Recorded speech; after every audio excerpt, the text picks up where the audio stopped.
Hey everyone, and welcome to This Explainer. Today, we're taking a real deep dive into the mathematical and computational engine that literally drives modern physics and chemistry simulations. We're not just going to talk about what these simulations do on the surface, We are going straight under the hood. We're looking at the exact mechanisms, the equations, and the algorithms that let us simulate the atomic world. This is the very math that helps us design life-saving drugs, create better batteries, and engineer next-generation materials. Okay, let's dive into this. The immense, almost impossible mathematical challenge we face is this. How on earth do you continuously track the positions, the velocities, and the interactions of millions of individual particles? To put that scale into perspective, even a tiny droplet of water has more molecules than there are stars in the observable universe. You can't just take a wild guess. You need a rigorous mathematical framework to calculate exactly where every single atom is going to be at any given fraction of a millisecond. So here's the simulation loop we'll be exploring today. First, equations of motion. Second, initial conditions. Third, discretization of time. Then, Verlet integration, periodic boundaries, and finally, the force bottleneck. All right, kicking things off with section 1, Newton's equations of motion. To predict atomic positions over time, we actually ground our complex molecular system in some good old, familiar high school physics, Newton's second law. You see, to know where an atom goes, we absolutely must know its acceleration, which is totally dictated by the forces acting on it. But where do those forces come from? Well, they're derived from the system's total potential energy function. We often call this the force field. Think of the force field as a giant, complex, three-dimensional web of invisible springs and magnets connecting every single atom. It tells us exactly how hard each atom is being pushed or pulled at any exact fraction of a second. Now, in a perfect mathematical world, the Hamiltonian, which is basically the master equation defining the system's total energy, dictates the time evolution of this entire n-body system. But analytically solving this for a macroscopic system of, say, 10 to the 23rd particles, yeah, that's physically impossible. If you tried to sit down and write out one tidy, continuous mathematical solution for all those trajectories, you would literally run out of paper before you even left the solar system. And this is exactly why we need a clever algorithmic workaround to step through time mechanically. And this brilliantly illustrates the structural heartbeat of pretty much every simulation code out there. Since we can't solve the whole system all at once, we map out a precise step-by-step procedure. We initialize the state, we calculate the forces based on current positions, we integrate the equations of motion to move the atoms just a tiny bit forward, and then we repeat. A supercomputer is going to run this exact loop, not just once or twice, but millions, sometimes billions of times in a row, just to simulate the blink of an eye. Moving right along to section 2, setting the initial conditions. So we have our equations and our loop, but how do we actually start the clock?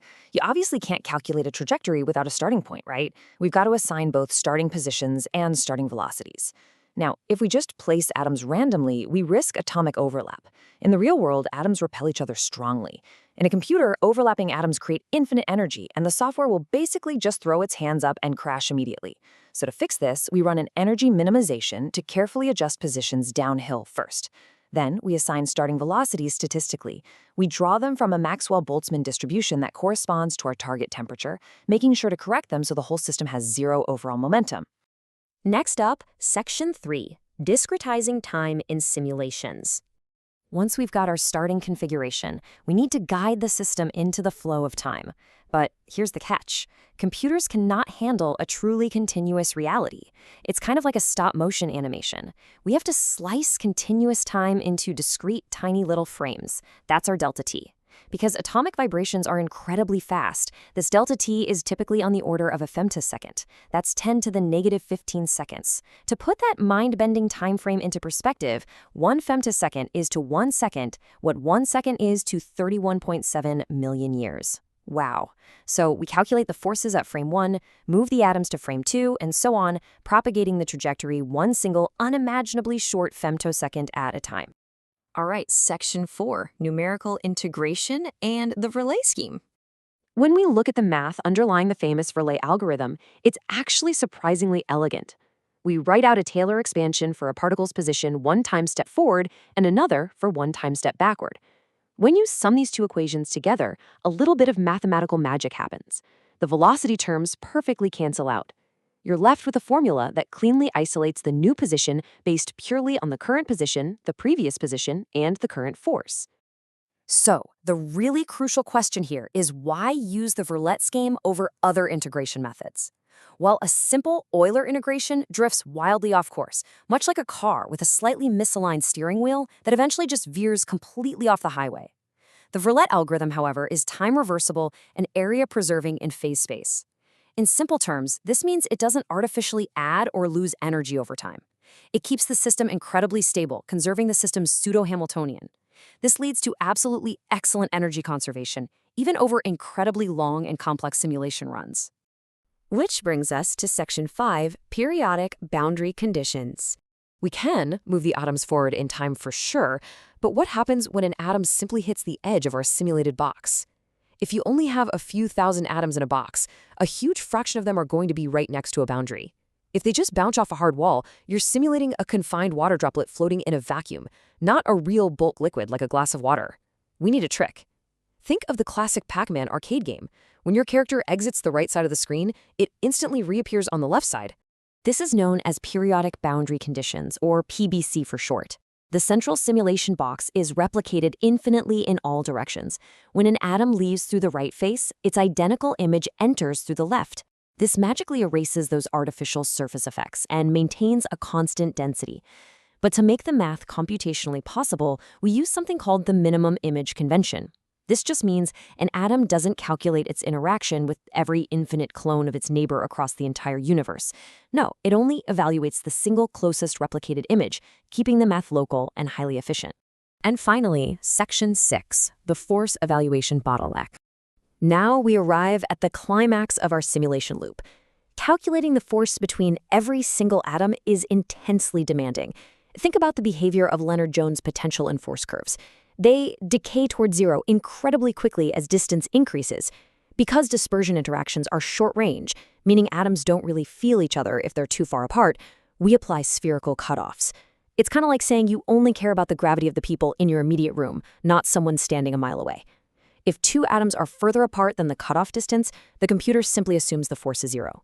And let me tell you, this saves an enormous amount of computational time. But we can't do that for everything. We have to divide up our force evaluations. Short-range interactions, like Leonard Jones, are easily managed with those spherical cutoffs. However, long-range electrostatic interactions, like Coulomb forces between charges, decay much, much slower. They reach out past the cutoff, wrapping infinitely around our periodic boundaries. To solve this without completely breaking the computer, we have to map the charges onto a 3D mathematical grid and use highly complex Fourier transforms. We use methods like particle mesh Ewald to properly resolve them. And this brings us to n squared. This number represents the absolute ultimate computational bottleneck. If you have n atoms, calculating the pairwise forces without any tricks scales at n squared. This means if you have 100,000 atoms, you aren't just doing 100,000 calculations per femtosecond, you're potentially looking at 10 billion interactions to check. Even with neighbor lists and cutoffs saving us some time, calculating this force field completely dominates the computational cost. It strictly limits the physical length of time we can realistically simulate. Which brings us to a final, really provocative thought. As supercomputers approach exaflop performance, we're trying to simulate entire biological cells. But at the length scales of a whole cell, an electric field propagates at about 0.3 micrometers per femtosecond. At those massive scales and speeds, classical Newton might not actually be enough. Will we soon need to implement relativistic corrections to our equations of motion just to simulate life itself? It is a fascinating frontier that pushes the very limits of mathematics and computing. Thank you so much for joining me on this explainer. Keep questioning and keep exploring.